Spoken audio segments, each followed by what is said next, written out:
Bismillahirrahmanirrahim. Alhamdulillahi rabbil alamin. Wassalatu wassalamu ala rasulina Muhammadin wa ala alihi wa sahbihi ajma'in. Biz kalamni o'rgangan bo'latimiz. Al-kalam huwa al-lafzu al-murakkabu al-mufidu bil wad'i dedik. Jalpa kalam bo'lishi uchun 4 shart kerak dedik.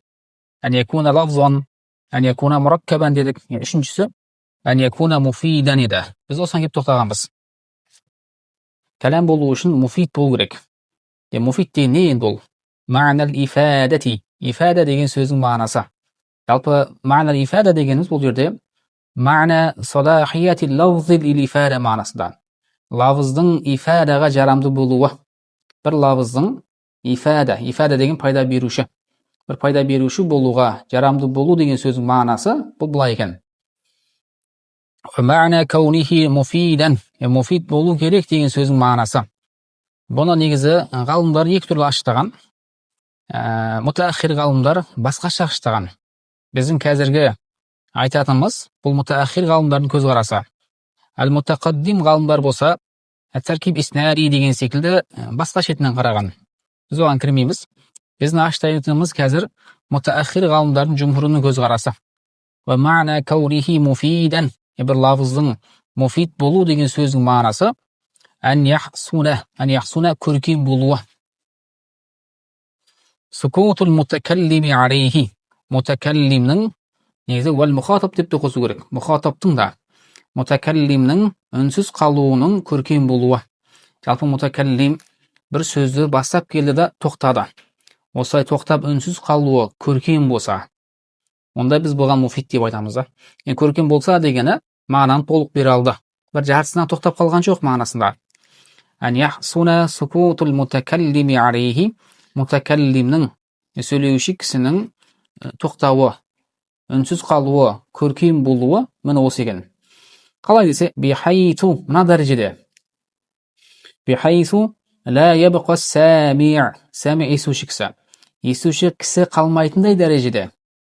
Muntaziran kutuvchi bo'lib de shay'in akhara boshqa narsani kutib tag'i ne deydi ekan bu degan şekilde qolmaydigan darajada mutakallim so'zni to'liqtirib borib to'xtaydigan bo'lsa, unda biz o'ga mufid deb aytamiz. Falau qulta, agar sen bunday deb aytsang, iza hadara al-ustaz deb misol aytdim misol. Iza hadara al-ustaz, ustoz kelgan kezde deding. Ustoz kelgan kezde deb aytdingda to'xtab qolding. Bir ma'no bir to'liq emas-da. Sening unsiz qolуың, so'zingni to'xtatuың ko'rkim bo'lgan yo'q. Ko'rkim bo'lmasa, la yusamma zalika kalaman. Bu kalam deb atalmaydi. Nechun kalam deb atalmaydi? O'йткені mutakallimning sukuti ko'rkim bo'lgan yo'q. Ustoz kelgan кезде ne bo'ladi degan сияқты bir so'z hali qolib tur bu yerda. Walau annahu tibti bo'lsa da lafzun murakkabun min salasi kalimat 3 kalimadan quralgan lafz bo'lsa da, misol iza biru, hadara ikov, al-ustaz 3 kalimadan quralgan bo'lsa da, biroq an yahsuna sukutu mutakallim alayhi bo'lmaganligi uchun biz bo'lgan kalam deb ayta olmaymiz. Nega desa, li'annal muxotab itkan muxotab eshituvchi kisi, qarama qarsida turgan eshituvchi kisi yantaziru kutib tur. Yantaziru ma taquluhu ba'da hada. Bu so'zdan keyin ne aytadi ekan deb kutib jatir. Mimma yatarattabu ala huduril ustaz. Ustozning keluvinde ne narsa tartib kelib chiqadi. Ustozning keluvinde ne narsa bo'ladi ekan degan şekilde kutib tur. Sonday kutib turib bo'lganligi sebepti bu yerda sukut hasan bo'lgan yo'q. Hasan bo'lmaganligi uchun bunday narsaga biz kalam deb aytmaydi ekanmiz. O'sha tushunmi? Fa iza qulta, agar sen bunday deb aytsang, iza hadara al-ustaz, ustoz kelgan кезде ansatal talamizu, o'quvchilar tinchtaladi deb aytding. Ansata endi sakata ma'nosida o'quvchilar tinchtaladi deb aytding. Sara kalaman, bu kalam bo'ladi degan bu. Nega? Li husulil faida degan narsa o'rtaga chiqqanligi uchun. O'йткені ustoz kelgan кезде o'quvchilar tinchtaladi, bari o'rnlarına o'tiradi degan şekilde so'z bilan sukut hasan bo'lib hisoblanadi. Hasan bo'lganligi uchun kalam deb aytamiz. Bu an yakuna mufidan degan so'zning ma'nosi bo'lsa. Endi 4-chi sharti, bu da so'nggi sharti أن يكون موضوعا بوضع العربي деген еді. Араб тілінде қойылған болу керек деп айтқан. Бірақ біз айттық, бұл сөздің бірнеше мағынасы бар. Сол мағынасының бірі әл-қасд, ең дұрыс болғаны қасд дегенбіз. Қасд мағынасы сөйлеуші кісі сол сөзді мақсат етіп сөйлеген болу керек. Ұйықтаушы кісінің сөзі есепке алынбайды, жынды кісінің есепке алынбайды деген секілді айтқанбыз. Бірақ имам бұл жерде уадақ деген сөзді басқаша аштаған, соны оқиық, сосын соңына тағы да қайтаратын боламыз. Негізі имам Джузури өзінің Мұқаддиматул Джузурия кітабында ең бірінші әл-уадуъ деген сөзді қолданған.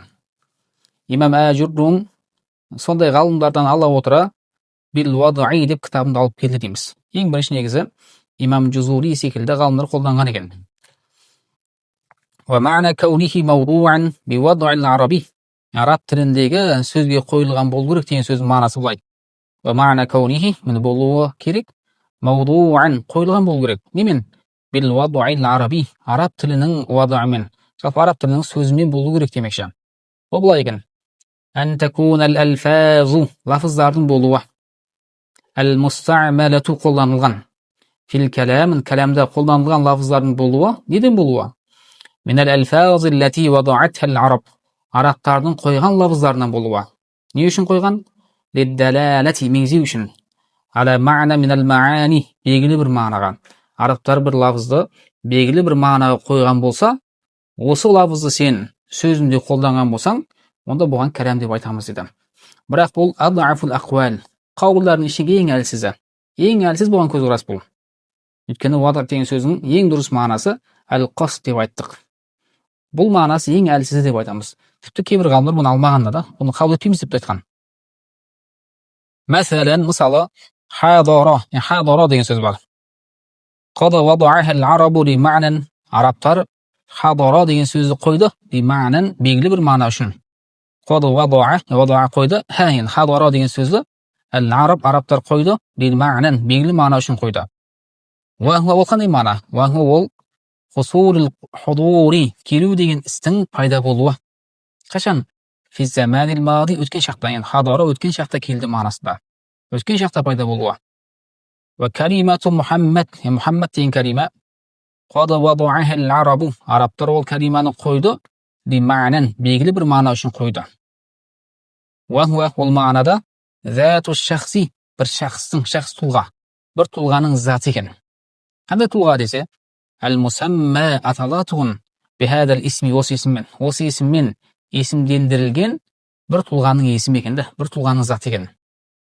Файза құлта егер сен бүйтіп айтсаң, хадара Мұхаммадun деп айтсаң, қараса хадара арабтардың қолданысындағы сөз екен, Мұхаммад арабтардың қойған сөз екен.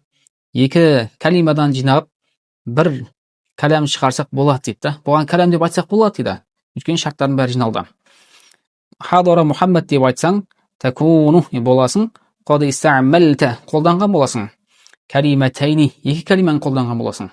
Күллүм минхума екі калиманың әрбірі мимма вадағаху ал-араб, арабтар қойған. Арабтар өздері қойған екі калиманы қолданған боласың. Қолданғандығың себепті де шарттар жиналғандықтан кәләм деп айтсақ болады дейді. Бихилафима, бірақ мына нәрсенің терісіне. Иза такалламта бикаламин, егер бір кәләмді сөйлесең, мимма вадағаху ал-аджам, арабтардан өзгелері қойған бір кәлеммен сөйлесең. Кәл фурс, фарслар секілді. Уа түріктер мысалы, біз сияқты қазақтар, ол барбарлықтар, ол франциялықтар секілді ұлттардың қойған тілмен сөйлесең, ол кәләм деп аталмайды дейді. Мысалы мен бүйтіп айттым. Мұхаммад келді дедім. Келді деген сөз арабтардың қойған сөз емес, қазақтардың қойған сөзі. Онда Мұхаммад келді деген сөзге кәләм деп айталмаймыз дейді. Бірақ біз айттық, бұл адафул ақуал, қаулдардың ішінде ең әлсізі. Файндаху, бұл нәрсе ла юсамма аталмайды. Фи урфи, урфу ис-силах мағынасында. Терминінде деген сөз. Фи урфи уламаил арабия, араб тілі ғалымдарының терминінде кәләмән, бұл кәләм деп аталмайды. Өйткені арабтардың қойған сөзі емес, арабтардың қойған сөзі болу керектен шарты бар.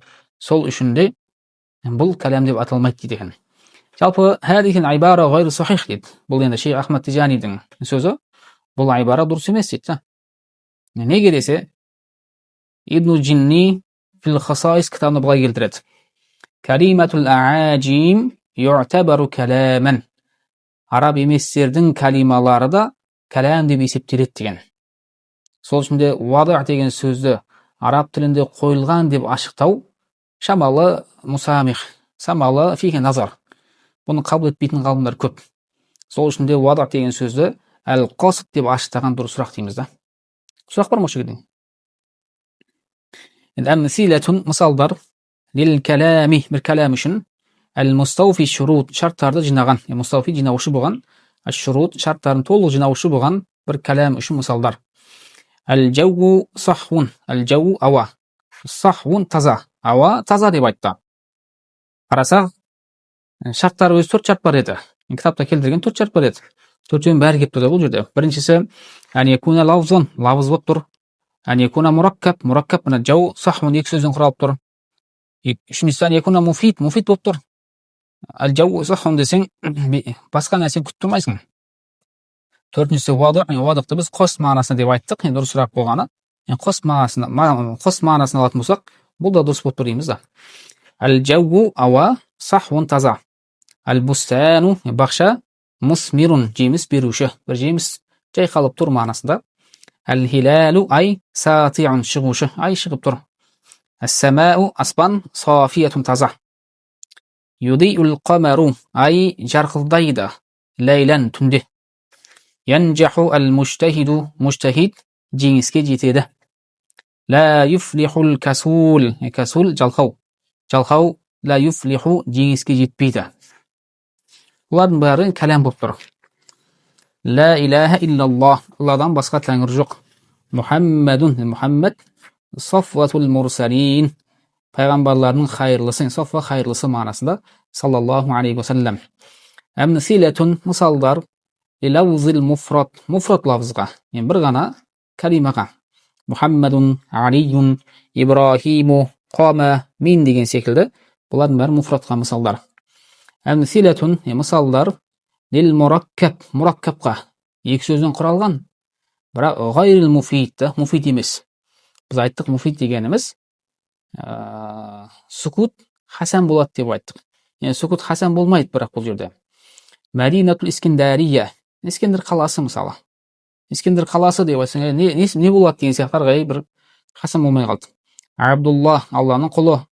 Хадрамаут, мысалы бір елдің аты.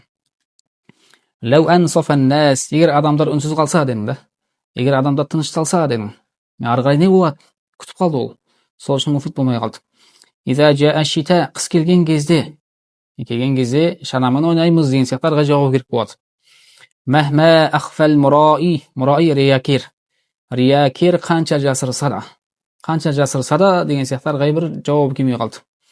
Ин талаати шамсу, күн шыққан кезде деген сияқты тағы да біздің үнсіз қалуымыз хасан болмай қалды. Сол үшін бұлардың бәріне ғайры муфид деп айтады екенбіз. Осыменен кәләмді бітірдік, кәләмнің шарттарын өттік, бәрін аяқтадық. Сұрақтарыңыз болса, сұраңыздар. Сұрақ жоқ болса, ол үшін тоқтатайық. Қос дегеніміз әл-вада, әл-муфид бил-вадаи деп айтты. Вада деген негізгі мағынасы қос деген. Қос дегеніміз өткен сабақта айтқанымыз тағы айтайын. Қос деген нәрсе, сіз сөйлеген кезде сол кәләмді мақсат етіп сөйлеген болуыңыз керек. Бұл қос деп айтуменен ұйықтап жатқан адамның сөзін шығару үшін айтты да. Ұйықтаған кісі мақсат етіп сөйлемейді оны. Жынданың сөзін шығару үшін, жынды кісі мақсат етіп сөйлемейді деген секілді. Сәбидің сөзін шығару үшін деген секілді айтқан екен. Олардың сөздері қос болып есептелмейді. Фиқта өткен едік. Біреу ұйықтап жатып әйеліне талақ берсе, талақ түсе ма? Түспейді. Жындығы түсе ма деген сияқты жалпы бұлардың бәрі қос болып есептелмейді деп айтамыз. Түсінікті ма? Аллаху алам бис-сауаб ва илайхил маржи'у вал мааб.